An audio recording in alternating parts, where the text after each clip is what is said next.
ప్రభు యొక్క ఘనమైన నామాన్ని బట్టి ప్రతి ఒక్కరికి వందనాలు చెల్లిస్తున్నాను. ప్రతిరోజు ఎన్నో కోట్ల మంది విడుదల కొరకు ఎదురు చూస్తూ ఉన్నారు.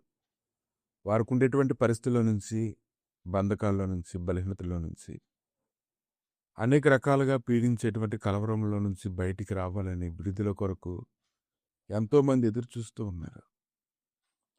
అటువంటి విడుదల పొందేటువంటి వారికి ఈరోజైతే ఖచ్చితమైనటువంటి విడుదల ఉంది.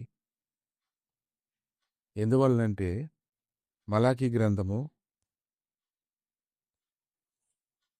4వ అధ్యాయము 1వ వచనం నుంచి కొన్ని వచనాలు చూసినప్పుడు, యాలయనగా నియమించబడిన దినం వచ్చున్నది, కొలిమి కాలునట్లది కాలును, గర్విష్ఠులందరూ దుర్మార్గులందరూ కొయ్యి కాలువలే ఉందరు.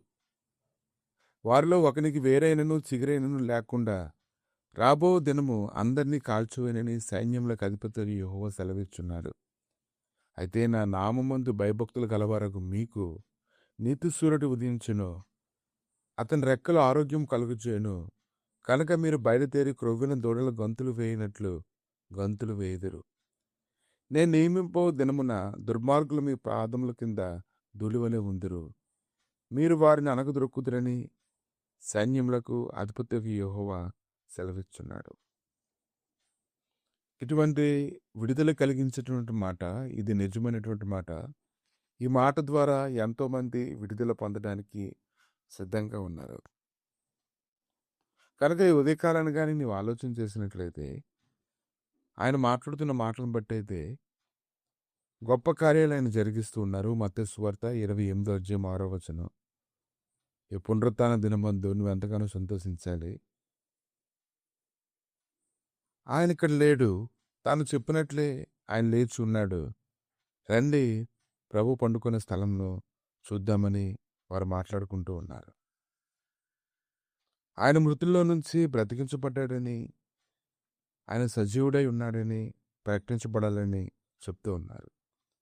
అప్పుడు వాళ్ళు భయంతో వణికిపోతూ, సంతోషపడుతూ, ఉక్కిరిబిక్కిరి అయిపోతూ పరుగులెడుతూ ఉన్నారు.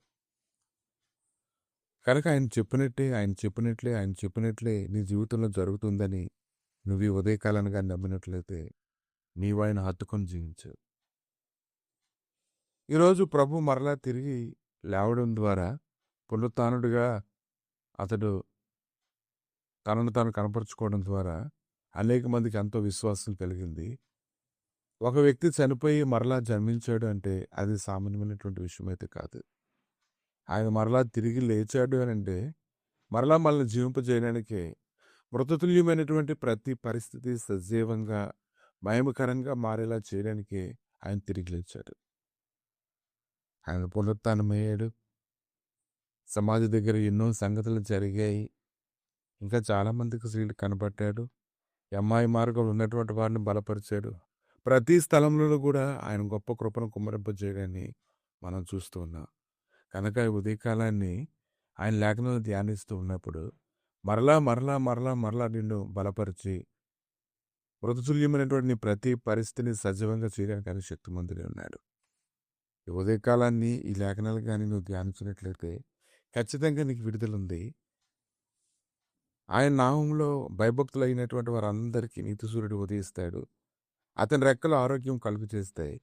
కనుక మీరు బయలుదేరి కొవ్విన దోటలు గంతులు వేయినట్లుగా గంతులు వేస్తారు.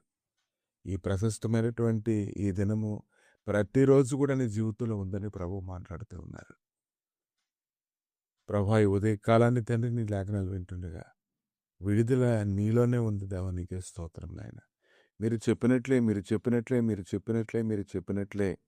ప్రతి ఒక్కరు చేస్తూ ఉన్నప్పుడు ఎంతోమంది నాయన రెప్పపాటు కాలంలో విడుదల పొందుకున్నటువంటి వారు ఉన్నారు తండ్రి. ఉదయ కాలాన్ని ప్రభు ప్రతి ఒక్కరికి అటువంటి కృప దయచేసి రెప్పపాటు కాలంలోనే తండ్రి నాయన గొప్ప కార్యంలో వారందరి జీవితంలో జరిగించి మహిమతో నింపి నడిపించమని, నీకు సాక్షులుగా జీవించుటకు కృప దయచేయమని యేసుక్రీస్తు నామములు అడిగి వేడుకుంటున్నాము తండ్రి. ఆమేన్.